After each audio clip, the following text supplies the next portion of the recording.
In this video, I'm going to show you how to juggle 4 rings so you can impress your friends, and make sure to do it facing forward and facing the side so that everyone thinks you're cool. Let's get right into this tutorial. And by the way, in case you don't already know me, my name is Fly Juggler Bennett Santora. I've been juggling for over a decade. I'm an international juggling champion. I've juggled 9 balls, and now I get to teach juggling to hundreds of thousands of people like you guys through my social media presence. Anyways, back to the video.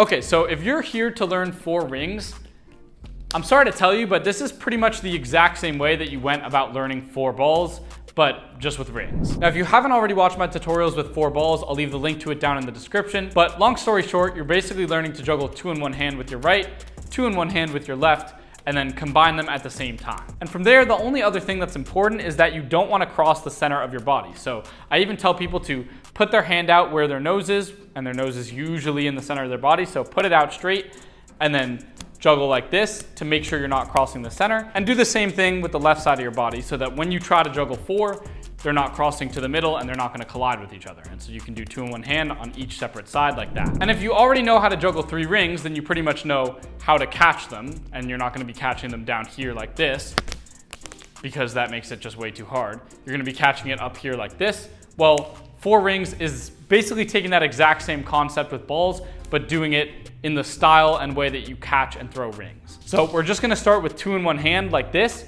put our hand up, and practice juggling 2 in one hand. Now, someone argued this is even easier because the chance that you collide 2 rings when they are this thin in the air is really low. So even if I juggle a super tight 2-ring pattern, the likelihood that they collide it's really difficult to even make them collide intentionally, unless you like throw it like sideways like that. So just practice 2 in one hand on this side for now, and you're gonna practice in that circular motion from inside to outside. So every single throw is going from the inside of my body to the outside of my body. Make sure to practice that by putting your hand out like this, and then practice the same thing on the other side. So boom, like this, and then put your hand out, and then you're practicing like this. So making sure it's not crossing the center of your body, and everything will be good. Now all together, you're gonna get 4, and once again, make sure to not cross the center of your body, and you're just gonna go for 4 catches. So 1, 2, 3, 4, catch, catch, catch, catch. And then as you get better with it, 1, 2, 3, 4, 5, 6, catch, catch, catch.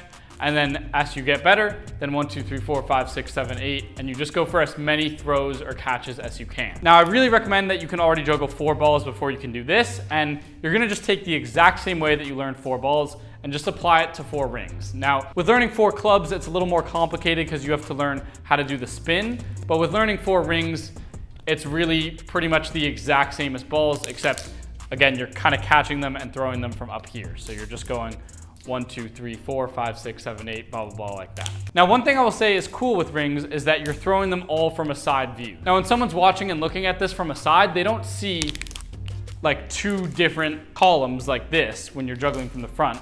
They just see a bunch of rings going up and being caught. So it looks way cooler to an audience from the side than from the front. So if you do 4, I recommend going to the side and doing it like this. And that'll be more impressive to them than if you try to go from the front and do it like this. So yeah, that's how you juggle 4 rings, but if you want more help with that or with any other tricks, check out this quick message. And quick reminder, I've helped millions with juggling through my free videos, but I wanted to do even more, which is why I started Fly Juggling School. Believe it or not, there was a time where I couldn't juggle 3 balls. In fact, I sucked so badly that I had to drop down to scarves. And to be honest, it was discouraging, and I probably would have quit if I hadn't had a coach. He helped me improve at juggling without the frustration of constantly getting stuck on the same trick. I want the same for you. So if you're not convinced by these testimonials, here's my guarantee. Join Fly Juggling School, write down any trick you want to learn, and if you don't learn it, I'll give you a full refund. It's a great community, and for more info, it'll be the first link in the description. Anyways, thanks so much for watching. I have a lot more tutorials coming out soon, so make sure to sub so you don't miss any of those. As always, thanks so much for watching. I'll catch you all in the next one, and happy juggling. Peace.